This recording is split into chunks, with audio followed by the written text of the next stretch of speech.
Vishesh, thank you for joining me. Could you please share something about your background? Hi, my name is Vishesh. I'm originally from India, but I started doing my bachelor's in France, in Paris. But due to some language restrictions, I tried to move to more English-speaking country. But the first option and the nearest option came in my mind was Netherlands, and I got admitted into Hogeschool Utrecht, which is almost 30 kilometers from Amsterdam. Yeah, so far that's it. And I've been also working around in restaurants as a chef, because as a freelancer it's pretty handy to do a lot of horeca jobs, which we call it in a business in a technical term, which was it's really easy to get here. And yeah, that's it so far, I believe so. Thank you so much. Ramnik, thank you as well for joining for the session. Could you just tell something about your background? Hi, thank you for having me here. I am basically from India, but I had moved to Dubai and I was working there in Dubai. Then from Dubai, I moved here with the help of your company. I moved here to Latvia. I'm pursuing my MBA here.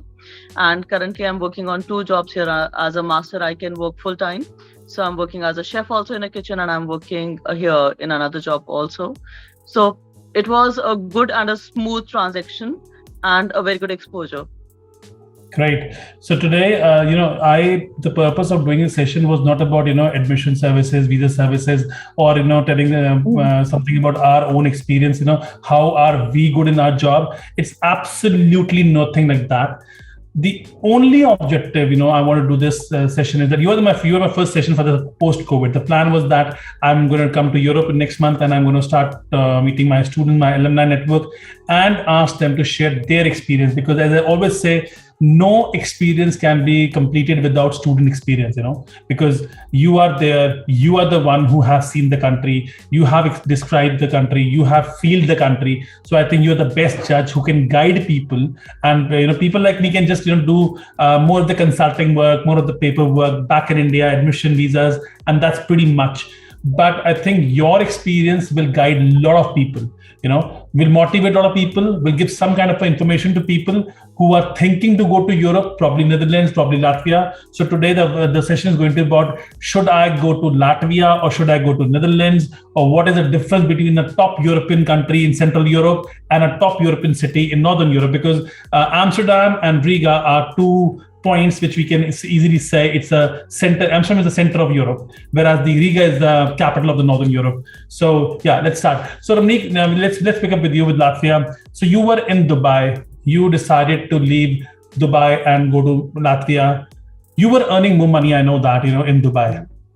We have spoken about that. You were giving tuitions, you were working in the education sector. Now, after 7 years, what was the kick that I have to leave Dubai? Why? Because after staying in Dubai also, you cannot get a permanent citizenship in Dubai. So it's like after a certain age, you have to move back to your own country. And it's very difficult to start at 60. Okay, if I'm at 60 and I'm going back to my home country, it becomes difficult to settle again. Means you have spent your whole life in Dubai, and then moving back and settling, that would have been very difficult. So I thought of moving to a better country. And if I move to a better country, any European degree, if I do, so first of all, it would have a great value, even if I'm doing showing it in Dubai or in India. I would get a good appraisal. I would get better opportunities. And when you compare Latvia with other countries, it's cheaper. The value is same. Like if I take it from Germany or anywhere else, the value is same. It's recognized. The universities are good. The education standard is good. And it's a European country. It's an easy access part.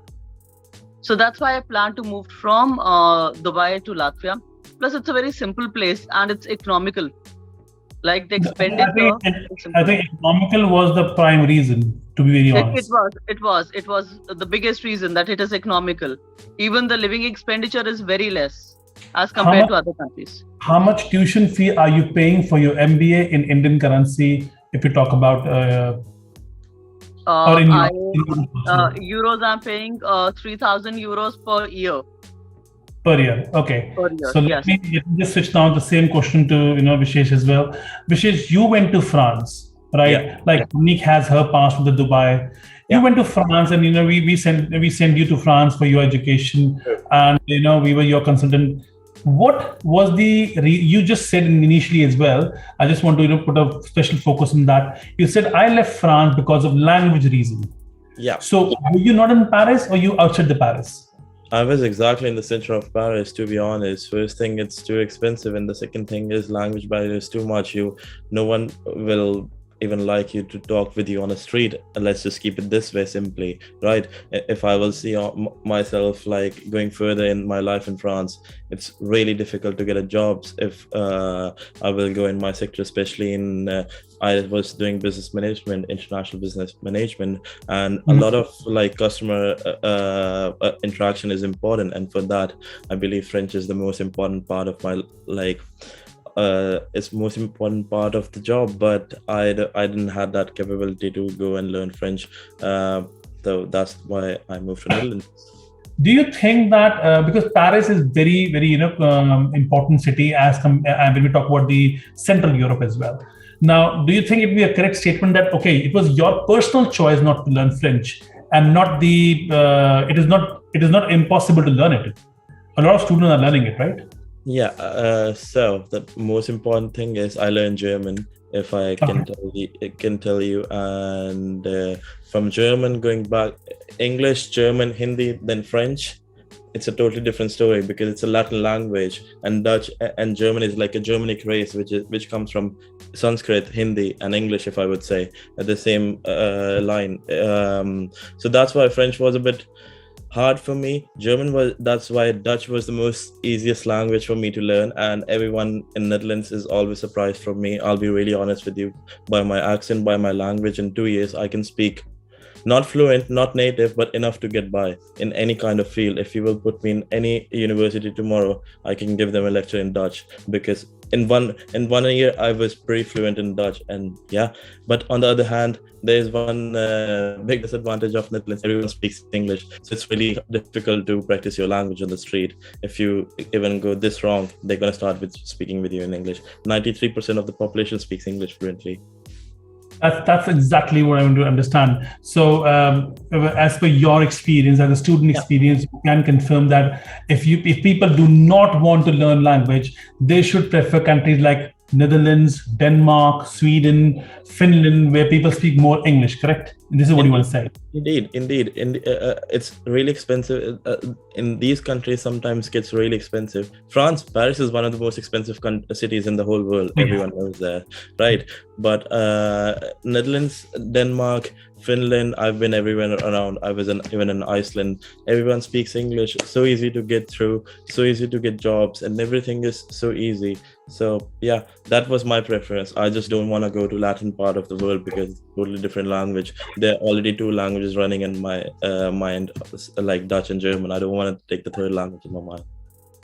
Very true. I think, so how much tuition fee were you paying in Paris when you were doing your bachelor program? You were doing bachelor program, correct? International business. Yeah, indeed. I was doing a bachelor's program in Paris School of Business. Actually, one of the most highest ranking in France, to be honest, if I will go in private schooling. At that year, I paid 9,400 euros, but if I'm not wrong, I didn't admit I passed my first year. I didn't go to second year, but the second year it was 9,800 euros. Okay, like 9,000. Let's pick up 9,000 normal figure. So Ramnik, students who are coming to your university also, I think they're also paying 3,000 euros tuition fee at the bachelor's, right? Or at the master's. Yes, they're paying 3,000. Yeah. So and Vishesh, the tuition fee in Netherlands and Utrecht, how much was the tuition fee in Netherlands? Were you paying? I started during COVID, and because government, my initial fees was 8,640 euros to be exact, but the COVID hit, and due to understanding, they decreased the price to 6,900 euros, if I'm not wrong. But now it's rise up again because COVID is almost gone from the country. So Okay, so let's say 9 grand. To be honest, So let's say Paris, Netherlands, 9 grand. Latvia is at 3 grand. We're talking about 3 times the tuition fee, and it's not a small difference. It is a huge difference, right? So that was the very clarity, the cost is way different between the northern part of Europe. I would say Eastern Europe, Baltic countries, they are much cheaper in terms of the pricing, and the Central Europe or the Northern Europe, Denmark, Finland, Sweden, Netherlands, France, Germany, all of them are basically, if I exclude the German Public University, all of them come at 9 to 10,000 euros. So it will be correct statement to put the entire Europe in two parts, 3,000 to 4,000 euros and 9 to 10,000 euros. Do you think it's a correct statement? Yeah. Yes. Okay. So that was the money part. So we have seen that two people are from India. They both are living in Europe. They both have Schengen visa. You have Vishesh, you have a resident permit card?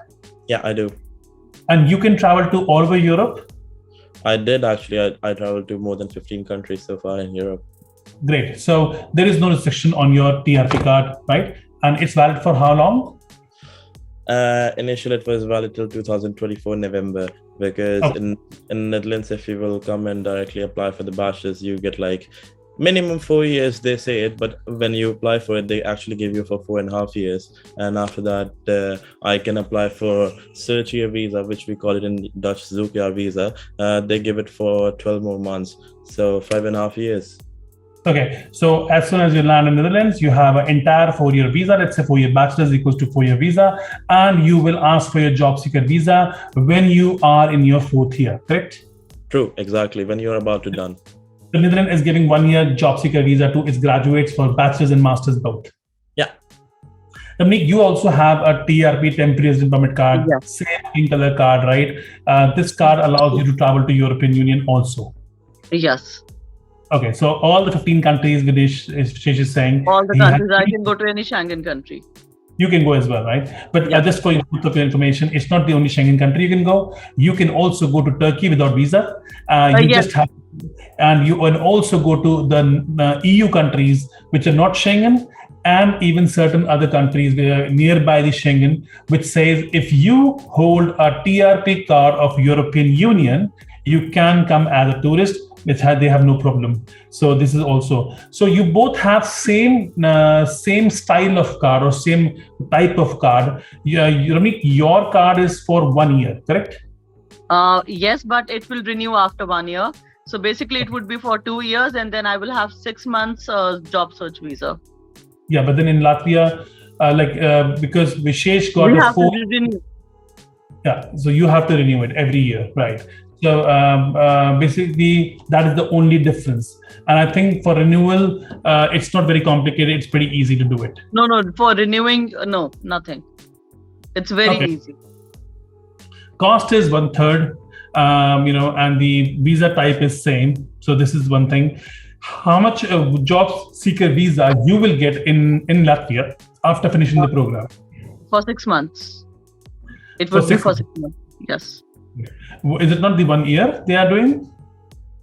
No, for masters they are giving 6 months, because the last 6 months of the masters, it would be again, they would give you time for thesis, and you can still search for jobs. They would be, so you get 1 year. Yes. It become 1 year more or less. It becomes 1 year, yes. Right. So nearly 1 year you have for your job seeker.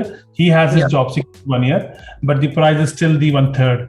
Let's come to the, this is price part, the visa part is done. So there is no much difference at all, right? Then why should I spend as a layman 10,000 euros or 3,000 euros? Student is confused this side. If these two things are this way, third thing comes is the weightage, what is the value of the degree. So, which is your university is a Netherlands university. It comes to Schengen zone. So you must have the Erasmus. You must have the 𝐸CTS based system, correct? Yeah, I do indeed.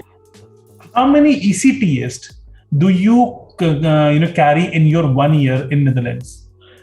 It depends, because some courses are 4 years, and you can also do it in fast track, which is 3 years. If you do fast tracks, then it's 80 𝐸CTS. If you do the normal course for 4 years, then it's 60 𝐸CTS each year. Okay, let's say normal track. Let's not go to because fast track means you are taking load more. Let's say normal year you do 60 𝐸CTS, correct? And it means that every subject will have some 𝐸CTS. So let's say in the first year you have applied mathematics, it has 7.5. You have communication at 7.5, become 15 𝐸CTS. this is how you calculate your subjects, and in the end you have 60 ECTS. No. In Netherlands, it's every course. Doesn't matter which course is it. Doesn't matter how easy is it. Doesn't matter how difficult. It's always 5 ECTS. So that means per semester 6 courses. So for 2 semesters, 12 courses. 5 ECTS per course. Indeed, yeah, true. Okay. And Ramnik, in your case, Latvia, you also follow ECTS system? Yes, we also follow the ECTS system. We have 60 to 80, depends on the number of subjects we have, and each subject carry 20. So, okay. So for example, this semester I had 60. So, okay. So minimum, I believe the common Schengen rule says that one has to have minimum 60 ECTS in his first year, each year. And I think both of your countries also follow the same module, that you have to have minimum 60. This is what they follow. So both of your countries follow European credit transfer system, which means that you have 60 ECTS for the first year, 60 for second year, 60 for third year. And in case of Latvia, if you finish a 3-year bachelor degree, you will be 180 ECTS, whereas Vishesh will finish a 4-year bachelor degree with a 240 ECTS. Correct? Yeah, but the thing is, in Netherlands or like a lot of countries in Europe, it's always 180 ECTS. The last 60 ECTS goes to the exchange country, which we do. If you're studying abroad, for us who are studying as Indians, let's say, who are studying in Europe, we can stay in the country, which suppose I can stay in Netherlands, but the Dutch students have to go outside of the country to do the exchange, which we call it as Erasmus Plus or Erasmus like programs. And so there's so many programs, right? But it's not counted, and it depends upon the other university where you exchange, how much criteria they agreed on you. They can give you 40, they can give you 10, they can give you 0, they can also give you 60. It totally depends upon your caliber and how you face it. So basically, this is the same with us also. Erasmus, we also have Erasmus. We get paid for the Erasmus. The Latvian university, our university, it gives not only Erasmus in Europe, but it has Erasmus for IIM India also. I know. And it gives a very good credit points and credit scores to us. So that way it is good. That's the thing. My university also had programs with Delhi University and Manipal. Actually, one of my really good Dutch and Italian friends, they studied in Manipal for 6 months. Yeah, and it is a paid Erasmus. They pay you 3,000 for this Erasmus. The EU country paid. In Netherlands, they give us 420 euros each month, so 6 months program. No, they give us 700 euros each month. I'll explain both of you what is the formula. The formula says that Erasmus Plus is a program in which, in a layman language, you are studying in a university A. The A university will have a tie-up with a lot of B universities outside and inside Europe. And where you will have to go to your own faculty, you have to check in the Erasmus office whether which program your faculty have Erasmus, coordinated with other universities. You apply for Erasmus program. So within the duration of the bachelor, and any non-European or a European can take Erasmus fund for 12 months. That's the law. So which means that in a bachelor Vishesh, you can take 12 months Erasmus either during the education, in the term of exchange program, in the form of internship. So let's suppose you don't have a company says, I can give you internship, but this internship is not paid, So you can actually ask Erasmus funds for that also. When you finish your bachelor degree, within the first 12 months, you can still claim the Erasmus funds for the internship. This is only for the bachelors. When you jump into masters, again you are eligible for 1 year. If you do a PhD, again you are eligible for 1 year. So in total, 3 times an individual is eligible for Erasmus. Coming on to why the amount of money is different in different countries. Erasmus have an index. If you go to Latvia, your money will be less. If you go to Sweden, Stockholm, you will get more money to live, because it's a very simple formula that living cost is more, right? And of course, we all know that in Erasmus exchange program, you do not pay any tuition fee because your universities even don't pay tuition fee. It is the Erasmus fund, which is given to the country, and the country divides the fund then into the universities. So a top university, I give you a small example. In Lithuania, Vilnius Tech University takes the 30% of the entire Erasmus funding of Lithuania. because they get huge funding as compared to any other university. So depending upon how big is your university, how many number of international students you have, how many intake incoming in a semester, you get funding every year, and you have to use that funding, or else it goes off. So it's not that your university, and of course you have to pay your home tuition fee also, because that's how it is. But yeah, so Erasmus is also another thing which people can use. A lot of students use Erasmus exchange to get experience, and I think the best thing about Europe is Erasmus. What do you say? Yeah, exactly. Yeah, it's a different kind of experience, to be honest. A lot of my friends who were actually exchange students in my university had a good time. They had a good time. So it's all about the experience, to be honest. Exactly. You can pursue your internship plus get paid for the good internship. And it's counted as the score is also good. So more or less it's really good for your CV or resume for the future. True. A lot of companies see how and you get to visit a new country. Yeah, and that is free of cost. How international or how diverse you are, a lot of companies are actually depend upon that. If you will at least go to an international company. So Ramnik, ECTS we have done, it's always the same. It's the visa we have seen the cost is 1/3, right? Let's say there has to be some benefits also of paying 10,000 euros. So Vishesh, when we talk about people speaking more English in Netherlands, of course, Ramnik, what is your opinion on that? How much English people speak in Latvia in terms of normal street language? Is it really?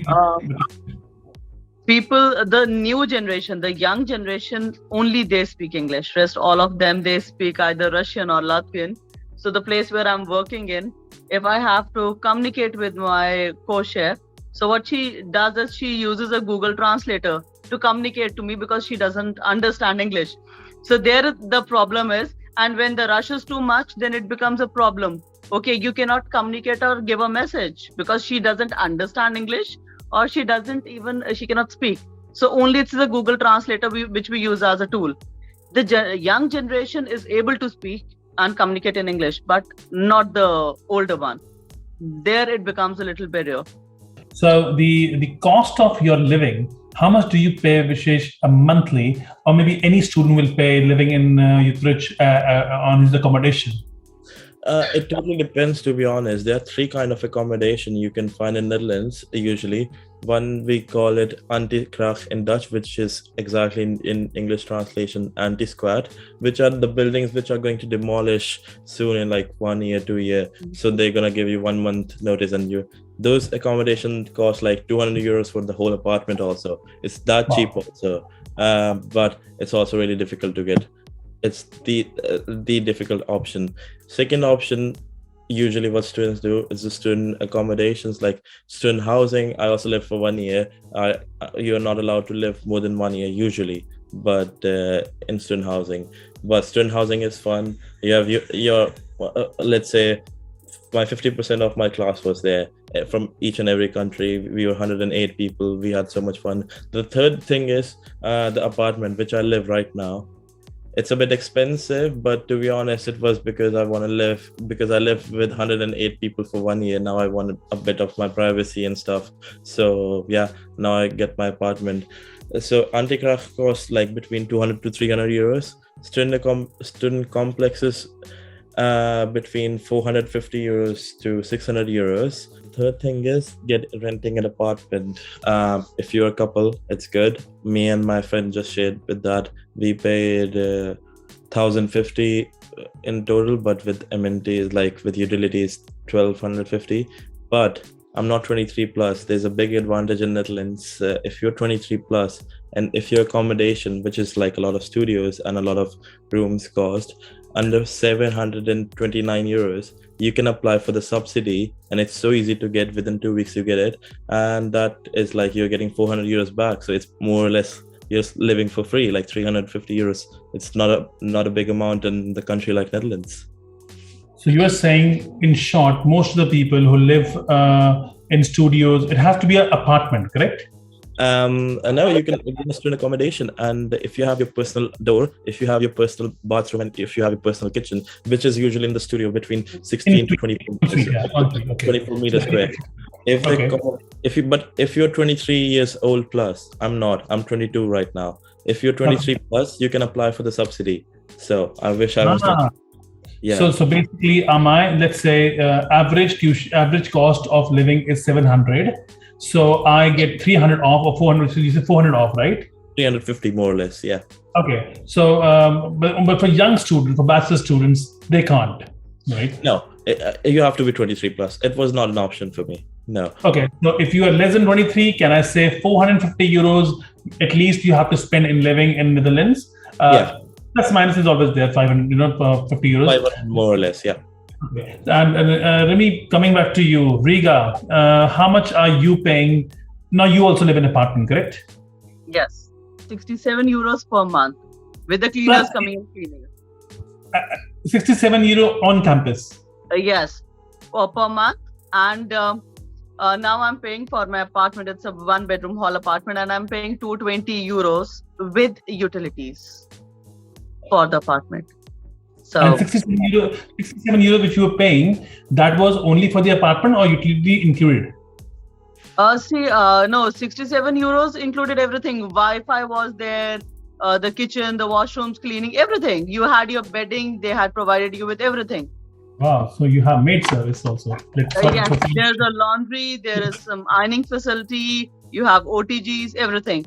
And if you want to go to the luxury section, then you have to pay 125, and you get attached bathrooms there. So 125 euros for that. 67 euros on campus, including water, heating, electricity, cleaning, furnished apartment on campus. Great. With Wi-Fi, yes. Yeah, with all. And you have 450 euros on in campus, So 450 versus 67. Wow. It's like what, 8 times, difference. Great. And your 450 also include all the bills, right, Vishesh, in the student accommodation? It depends upon the company. The first thing first, it's really hard to get an accommodation in Netherlands. Keep that in mind. It's okay. But second thing, if you will get it, I would say 100 euros plus.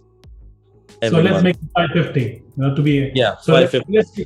I think the whole purpose of doing this session is about people should know what they should mentally plan, not what is on the books or the brochure or the link, because you're now saying 450 it says, but actually 550. She's saying 67. So I think we are talking about 550. Yes, the thing is, Wi-Fi is too expensive in this country. So which makes a big difference. A lot of accommodation gives you everything except the Wi-Fi.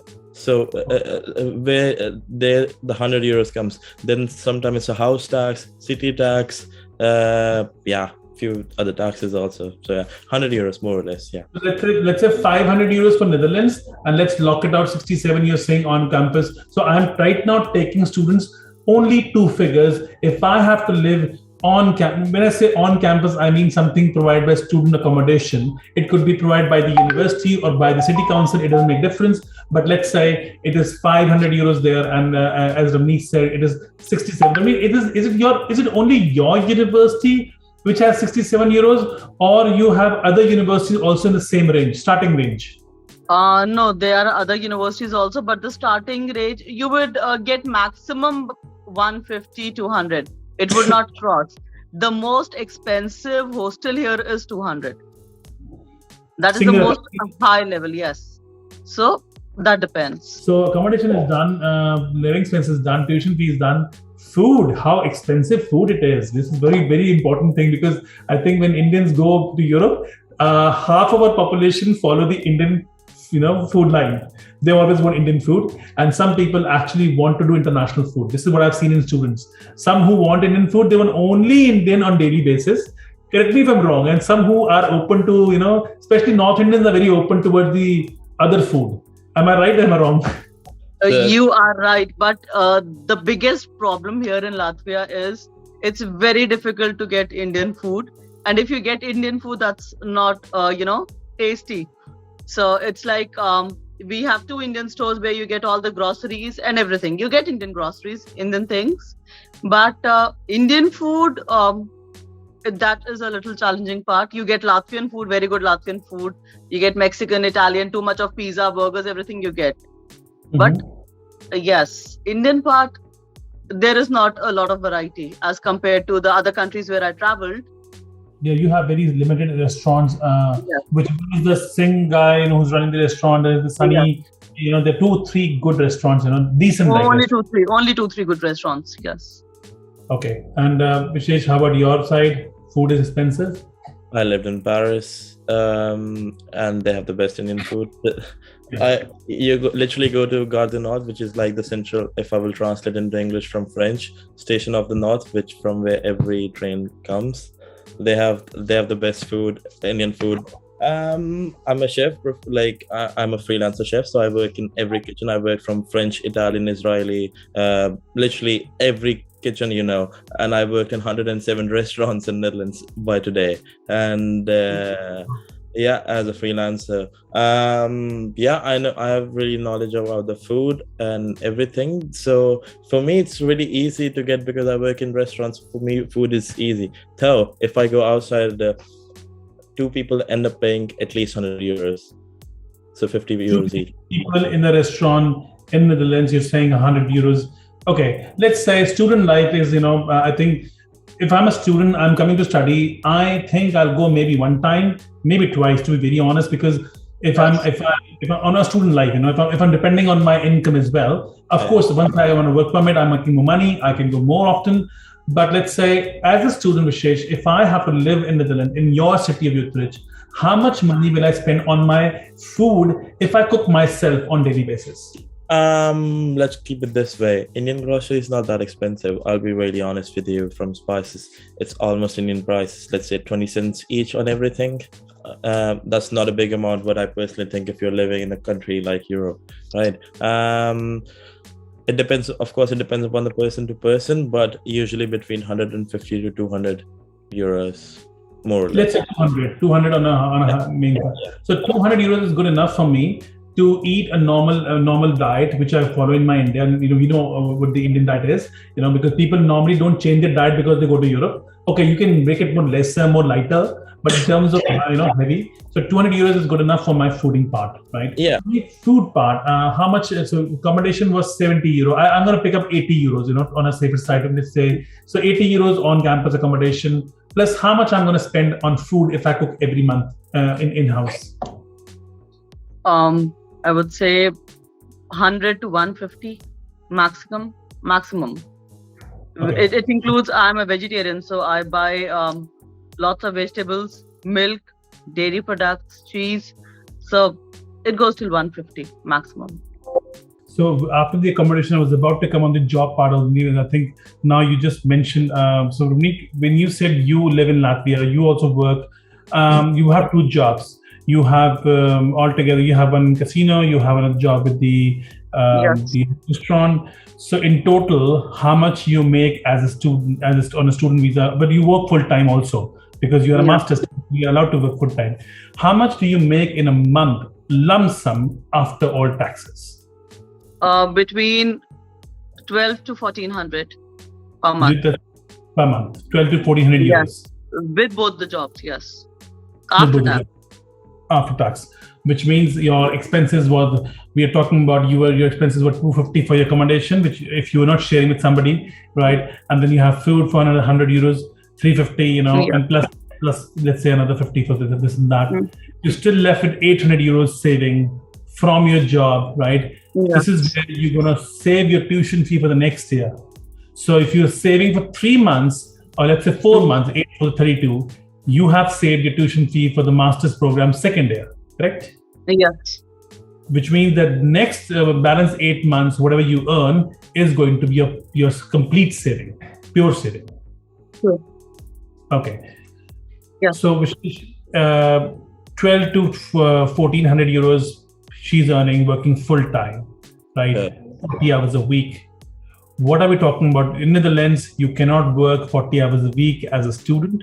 You can only work, basic amount of working hours as a part-time job. I know you have described on the Chamber of Commerce. We're going to discuss that a bit later, another time, but let's say if I'm working as a student, my hours limit, under my limit, how much can I make on a month in terms of money? That's where Netherlands goes wrong, to be honest, because The thing is, there's certain cities, because Netherlands is so small, like it's really small. Every city have their own. It's same as Germany. Like Frankfurt is really expensive, Berlin is cheaper, right? It's same in Netherlands, right? Amsterdam is too expensive. Utrecht is expensive because we are right next to Amsterdam. On the other hand, if you will go to like 𝐴𝐴𝐿TERN, like Wittenberg University, if you will go to more east, it's so cheap. That's where it goes bad. As a student, you are only allowed in 2022. It's 16 hours. Minimum wage is €10.60, if I'm not wrong. Gross income, not net income. Net income you will get in hand like 10 or €10 also. It depends, right? But again, it depends upon your experience. If you have experience, you can earn so much money in this country. You have but on one more thing, you can also earn in, like, if you work in a horeca or in restaurants, you can also earn in tipping a lot. Yeah. Okay, so basically, still as a student, there are two way of working as a student. You can work as a student visa, or you can work as a contracting, which we are talking about. But let's say, still, can I say it's the right thing? €1,500 you can make as a student per month. Is it possible? Let me calculate. 200, more or less €1,000, to be honest. €1,000. Okay, let's keep it €1,000. My expenses was €500 on my living, 200 on my food. Plus minus again, I put another 100, 800. Can I take my living off easily? My 800 is my living cost, 1,000 is my earning. Can I say this is right mathematics? Yeah, you can do that. At least I would always recommend, if you're coming to Netherlands, at least take a small amount of hours job. There's a big benefit of Netherlands. If somebody's 18, 19 years old, if he comes down to these countries, start living in these countries, by 25 years, he's going to be having permanent residency citizenship also, because 6-7 years is a good time to get citizenship and residency in these countries. And this is where they can build up a good career, right? They can have a nice job, they can have a nice environment. Because I think money can buy you materialistic thing, but they cannot buy you environment. They cannot buy you, society. Yeah. No, true. No, that's what I love about Netherlands. It's the most cleanest country in the whole Europe. It's the most happiest country in the world. Third most happiest country in the world. Indeed, we do pay a lot of taxes, but it's totally worth it. That's what I always say. We have so much benefit. If I'm 23 plus, I have my subsidy. My insurance is gone. My pocket is mostly gone. The only thing I'm paying €200-300 for my own studio. €200 for the food, €400 I'm out, and then if I'm working like a full-time job after bachelor's or something, let's say 38 hours to 40 hours, right? I'm earning a decent amount of income. With the minimum, the minimum you will earn in Netherlands at this point in this date, it's minimum is €48,000 gross income. So netto is like 30,000. That's still a lot of amount. Let's say if I'm an Indian student coming to Netherlands, and with the formula which you told me, if I do that, I can register myself with Chamber of Commerce. How much can I make in Netherlands in a month? So, first thing first, it depends upon your skill. That's what I always think. But minimum you will earn €16 an hour. I promise you, minimum. But today market, it's summer, you can ask for 25 also. 3,000 to 4,000 euros a month. Yeah, you can earn 6,000 also. Yeah. Okay, students, we're gonna make another video with Vishesh. I think he has shared a very important information with me about Chamber of Commerce. We're not gonna mix the information which we are making for normal students because that information will be for only those people who have skills and who have some entrepreneur skills also, who want to go beyond the limit, not just doing 16 hours a job. For those 16 hours job, we already discussed, you're going to make €1,000, your expenses is €800, you're saving 200, 2,000, 2,500 you have saving for your next tuition fee, which means that you have to tell your father or your parents that I need another €6,000 next year as a tuition fee. Correct, Vishesh? This is how it has to be. Students can cover the living cost in Netherlands if they study and work and under the limits. Then they cannot take care of their tuition fee also and plus the living expenses. I've been telling people a lot on this thing, that you will be able to cover your living expenses and a part of your tuition fee also if you work under the limits. Yeah. And if you will do bachelor's from this country, you can do a master's from any university in the Netherlands for 2,000 euros. From any university. If you do your bachelor's, because then you apply for a permanent residency because the degree over here is 4 years. 𝐼𝐴 is of 1 year. If you have a white collar job, if you get permanent residency, if you have a luck, in 5.5 years, 2,000 euros, any university will give you MBA. And it's only 1 year. That's a local fees. Yeah, that's a local fee, and that's only taxes. So basically, you're saying that in Netherlands, the student who do a 4-year bachelor's, 1 year of the job seeker, it's 5 years, and after 5 years, the country, the immigration will consider his 5-year stay as the stay towards the residency, and he can apply for residency after 5.5 years. Even the student years are counted. Yeah, exactly. Yeah. Okay. Remy, about PR, you're going to finish your Latvian degree. You have 2 years of education visa. You have 1 year of job seeker visa. It's 3 years. What is about your PR? What is about the PR for students in Latvia? For the students in Latvia, if you are doing your bachelor's, then 4-year bachelor's, only 2 years are taken towards your PR. But if you're doing your master's, then the entire 2 years are taken toward your master's. So you have to stay here for 5 years and then you get your PR. You can apply for your PR. 5 years Netherlands, 5 years Latvia. Latvia says that I'm going to take, if you're a bachelor student, I'm going to cut off your 5 years into 2.5 years because you have done 4 years with me already. So students here are considered as half a year, but masters considered as, so let's say for you specifically, master students, 2 years, 1 job seeker, 3 years is done. You do 2 more years in Latvia and you have a PR, right? Whereas in Netherlands, I do my masters for 2 years and plus 1 year job seeker, again 3 years. So eventually, if I'm a master student coming for Latvia or Netherlands, it's the same thing. 2 years education, 1 year job seeker, 3 plus 2 more in Netherlands, and same in Latvia as well. Correct? Correct. Yeah. So 5 years is what we're looking at. Great. So basically now I think we have got some information for people who are thinking, should I go to Northern Europe and should I go to Central Europe? Because this is the information which you have shared is very valuable. Tell me, is this a correct statement? Because I normally say it, but I'll be happy if you endorse it as a student because you're living there. If I have less money, I'm a bachelor student. I do not have a lot of money from my father. I can only take care of, let's say I have 3.5 lakh rupees. And I want to come to Europe. Vishesh, somehow I'll manage my living expenses. I show to the embassy, I'll get my visa done also. But I don't have more than 3 lakh rupees. Would you recommend me to come to Netherlands? Or should I do my bachelor's degree in Latvia under that cost? If I would get that person place, I'll rather go to any Eastern European country like Latvia or Lithuania or something like that because it's way more cheaper. 3 lakh rupees is nothing in this country. Let me tell you this though. Yeah. So you are saying it's very simple in my maths I can give you. Your is like 5,000cc car. Hers is like 1,000cc car. To start your engine, I have to pump in a lot of money. I can pump it out also. Of course, I'm going to make it, but initially I have to pump in. Right? Yeah. Sure. So And Ramnik, do you think, because of course you are on the lower side tuition fee, the question to you is that 2.5 lakh rupees is what you pay in India also, in Noida, in Sonipat, or in Chennai as well.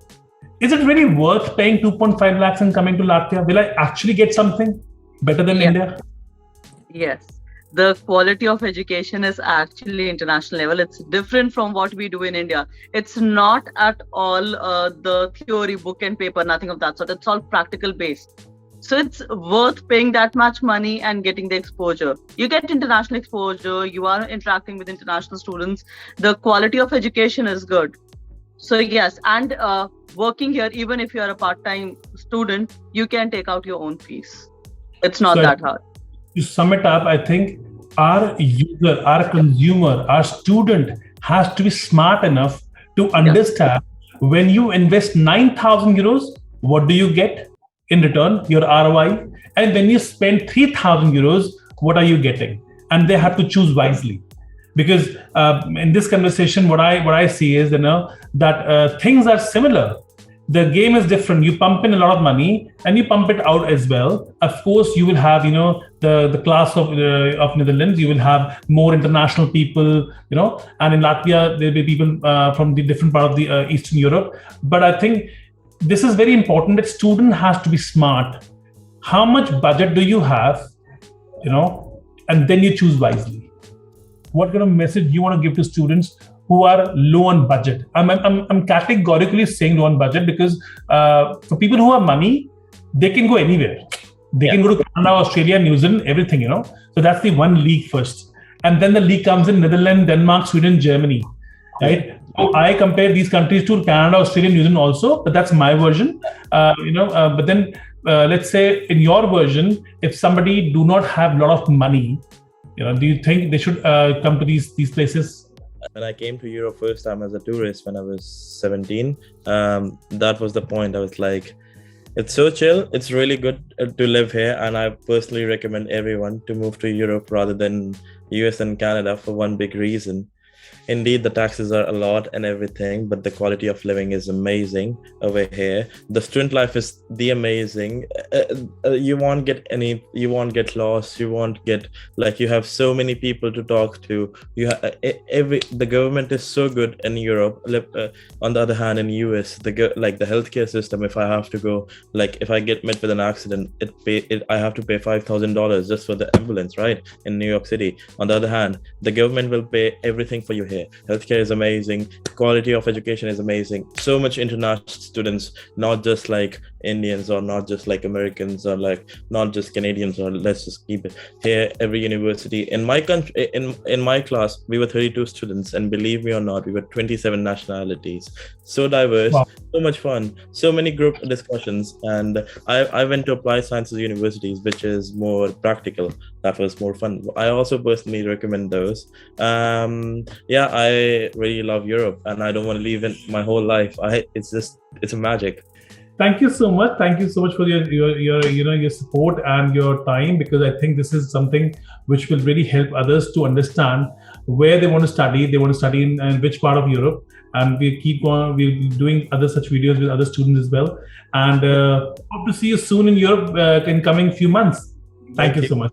Have a lovely day. Bye. Ciao. Press the bell icon on the YouTube app and never miss another update.